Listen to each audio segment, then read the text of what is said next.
Welcome to HortTube, where we talk all things gardening. My name is Jim Putnam, and this is a wintergreen boxwood.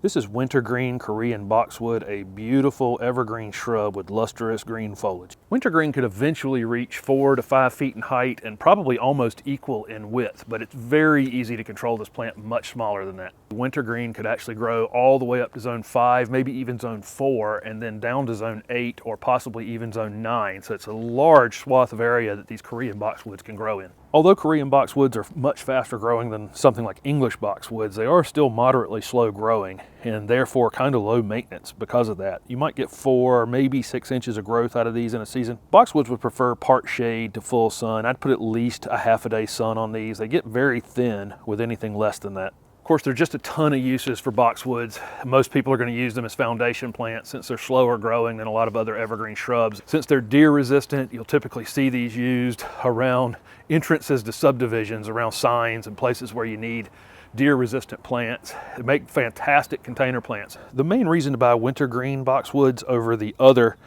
Korean boxwoods and Japanese boxwoods is they all turn a bronzy color in the wintertime, which is actually quite nice.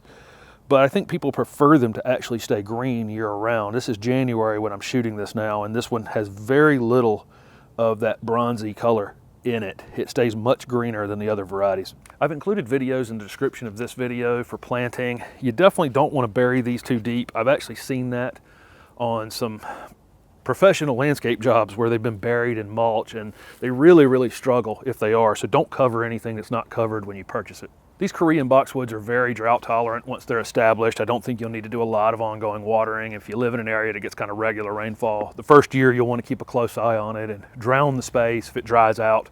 You know, dig down a couple inches near it to check on it.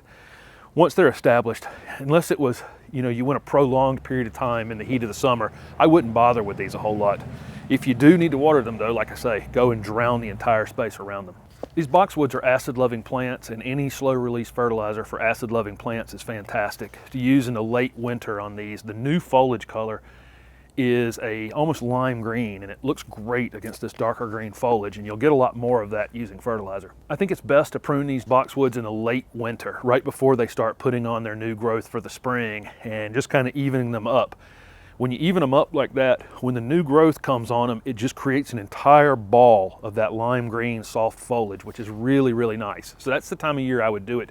That's probably the only time you're going to need to do it. Occasionally you'll get a crazy limb on it that can be cut off anytime you need to. Unlike the English boxwoods and the Japanese boxwoods, the Korean boxwoods are much more resistant to mites and some of the other pests that the other boxwoods get. So if you're very interested in extremely low maintenance gardening, then I would pick one of the Korean boxwoods for sure. And the beauty of all boxwoods is they're basically deer proof. So what are you waiting for? Even you can grow the low maintenance evergreen wintergreen boxwood.